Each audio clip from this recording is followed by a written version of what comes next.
Tony Allen. Now, I'm sure a lot of you guys remember Tony Allen, first team all defense, really good defender in his heyday with the Memphis Grizzlies, just had his number retired by the Grizzlies. So shout out to him. So he kind of threw some shade at Tobias. And this is the quote. He said, any team with Tobias Harris on it, I ain't rolling with it. We expect a lot out of Tobias. He just comes in and does his job, and that's the problem. So, what do you kind of make of these comments from Tony Allen and the guys over at Gills Arena, kind of poking fun at Tobias Harris for just giving you a good 14-7 a night and not like kind of like doing more, as they said, because we expect more out of him. It literally goes to exactly what we were just talking about. So let's take Tony Allen.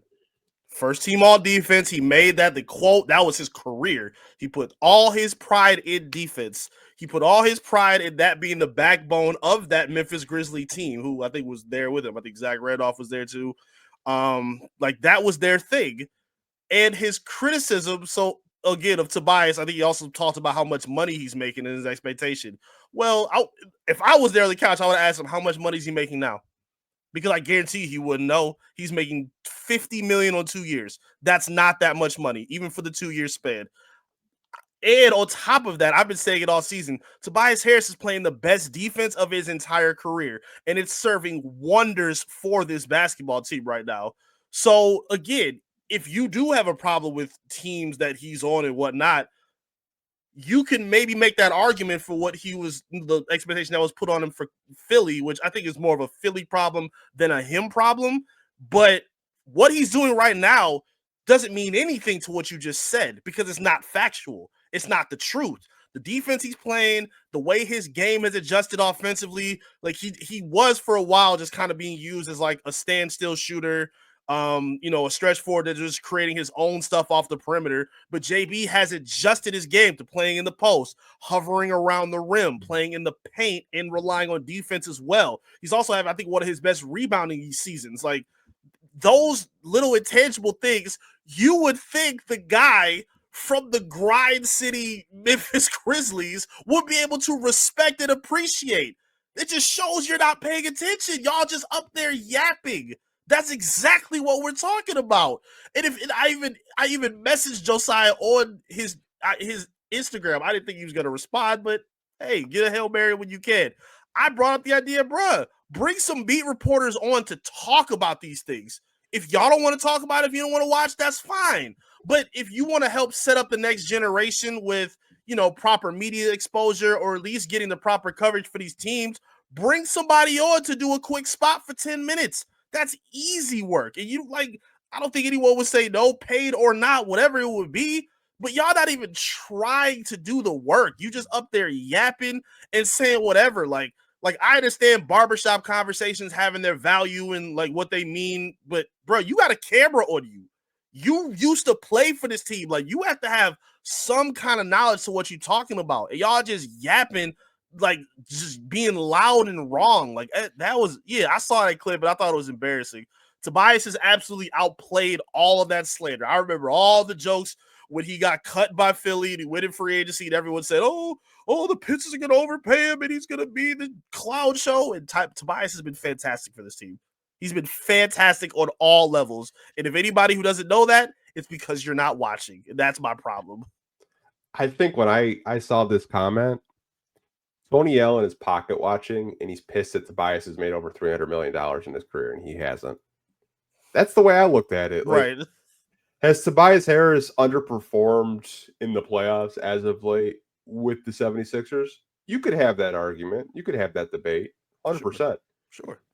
But what he's done in Detroit is be that veteran presence, bringing professionalism, getting these guys prepared on and off the court, taking care of their body, being that veteran presence, leading, guys like Ron, Asar, all these young guys. Mm-hmm. And I was looking while you were talking. So did you know Tobias Harris right now, since the calendar year, is top 5 in plus minus in the NBA? I did You not know who know else that. is who else is top 5 in plus minus in the NBA? Who? SGA. How about that? Plus minus is a very good stat that tells you how productive somebody is. And to your point, defensively, I thought he's done a very good job this season. Rebounding the ball, he's done a very good job this season. And I honestly think once Jaden Ivey went down, his game stepped the fuck up. Yes. It Yes. really did. He Mm-hmm. became that second option next to Cade Cunningham. He's really taken off that scoring load off of Cade, so Cade doesn't have to take 35 shots a night. Yep. I think these comments by Tony Allen, it's kind of funny because Tony Allen was an elite role player in his heyday, really good defender. But like I saw these comments, and it's just like, I don't know if you go on Gil's Arena and you sign an NDA that you just have to fucking clown other players just to kind of get your point across to get some clicks. But like I honestly don't understand it. And like shout out to Brandon Jennings because Brandon Jennings played with Tobias Harris. You know, they made the playoffs together. Oh wait, actually they didn't make the playoffs together, did they? Well, they played together. They played together. I Anyways, think they made the playoffs. yeah, they didn't make the playoffs. Reggie Jackson. I was misremembering. But Brandon Jennings is like, man, leave Tobias alone. Like he's a good player. He's a good vet. You know, goes about his business, gives the team, you know, the scoring load that they need. But I just think Tony Allen's comments were more of a thing of just kind of like pocket watching and a little bit of jealousy in that way. And you can't really blame Tobias Harris for getting paid. Like, right now, Philly fans are probably saying Tobias Harris over Paul George. Give us Tobias Harris because Paul George has been a disaster for Philly. And this whole notion of, oh, he just comes in and does his job, like he doesn't go above and beyond. Bruh, you never averaged more than 11 points on a team, like in your career. You've always been a pretty poor offensive player just from top to bottom. So if anyone also say, you know, just, oh, I just come in and do my job, I'm sure there were some teams that could have used you or could have benefited from you being a better offensive player. So could one make the argument that you just did your job by only being reliable on defense? You can make the argument because Tobias Harris, you can't say that for, at least not for this season. He's been impactful on both ends of the floor, and on top of being a leader and a veteran, and you know, giving that that off-court assistance for a young team to help them develop, instead of just being on these winning squads where you can blend in and only have one assignment on. Like, I think Tobias is taking on a big responsibility being on this team that you never really had to be a part of, as far as I remember from your career. It don't make no sense. Like you said earlier, like the NFL doesn't do this. I love watching Nightcap with Shannon Sharp and Ocho Cinco, because even when they're critiquing players, they'll still give them their shine and their credit. He did this in his career. He did this in his career. He's had this, but he could have been better here. Ocho Cinco goes above and beyond, even when he's supposed to be criticizing. He gives more love than criticism during the show, and I love that. I appreciate and respect that. Like the egos that they remove. And then you have guys like Shaq who've been beefing with Dwight Howard over a nickname for years. Like, bro, knock it off, bro. It's so much embarrassment. Like that, you got to be right. It must be some kind of agreement that they have that we don't see. You just go in blindly to the show, make fun of guys, don't know what you're talking about, and you can collect a check and be good. I don't know. I'm so sick of seeing this crap, dude. Literally, got our guy Pistons Jacob in the chat. If you haven't checked him out, had him on the podcast earlier this summer, and he just started his YouTube channel. Another Pistons content creator. I feel like we have so many in the community, and he left a comment.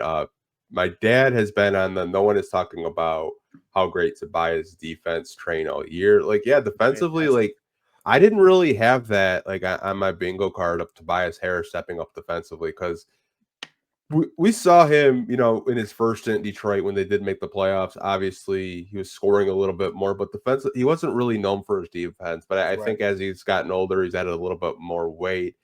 He's a smarter defender. I think he's not so much like a technical defender like some players on this team, but I think he just understands angles and just how to, stop players from getting into the post. Like he's done such a good job of just being able to, stay in front of the, opposing power forward, even center sometimes. He's done a really good job. And like, he's had a couple like blocks this year where I didn't expect. I was like, yo, like, when did Tobias like start like blocking people like that? Because I don't remember that in his first stint in Detroit. But honestly, man, it's It's really crazy how former players just disgrace the game and just pocket watch and talk shit about other players. Like I said, and I don't want to. I want to keep making this. This could be the Rockets that we're talking about. This could be the Hornets we're talking about. This is not exclusive just because we're Pistons supporters and we watch the team and whatnot. This is something that is serving the whole league in a negative manner. Like you should have some. Again, you don't even have to be fans of these guys. If you don't rock with Tobias Harris teams that he's on, fine. But have some kind of criticism that makes sense. Because if you strictly limited to, oh, well, he's making all this money, why isn't he being this kind of a player? Because maybe he's not that kind of player no more, bruh. Maybe his expectation isn't that. Like, you have somebody else in Cade Cunningham who is that superstar paid money guy now.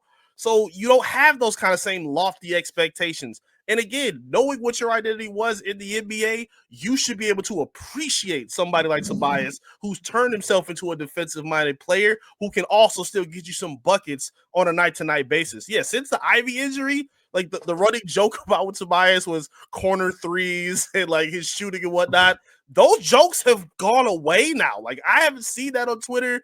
I've seen nothing but love and reverence for him. Like that's been a constant appreciation for him and how he's been able to grow since then. But you would only know if you were watching, and we're seeing that now. Yeah, honestly, like I always thought he was more of a rhythm type of scorer, and I think that's why he struggled so much when Ivy was healthy, because like Tobias was like a third option, and Cade and Ivy were taking a bulk of the shots, and like I think that's why he struggled so much. So I kind of think like Ivy getting injured is kind of a blessing in disguise. If he possibly does come back for the playoffs, now you have Tobias more of an in a rhythm offensively and defensively. We know what we're getting, but honestly, Tony Allen, man, like really good defender. I did not expect you to kind of like trash players like that, especially like a player that has kind of reinvented himself defensively, because we really didn't expect that coming into the year. No, like I said, he's not. So you have Shaq, who's the superstar Hall of Famer, and then Tony Allen, who's a role player. Like you would think, like maybe the role player would have a little bit more respect and appreciation as the guy who played on the team that was that underdog type. They were basically the Pistons of the West, like with how they were set up. Like I Yeah. loved that team and how they were set up. You would think they would have some kind of respect to at least know what they're talking about when having these kind of discussions, but apparently I guess that's too much to ask for. I guess I don't know. I guess we got to come save the day for him. I guess, man.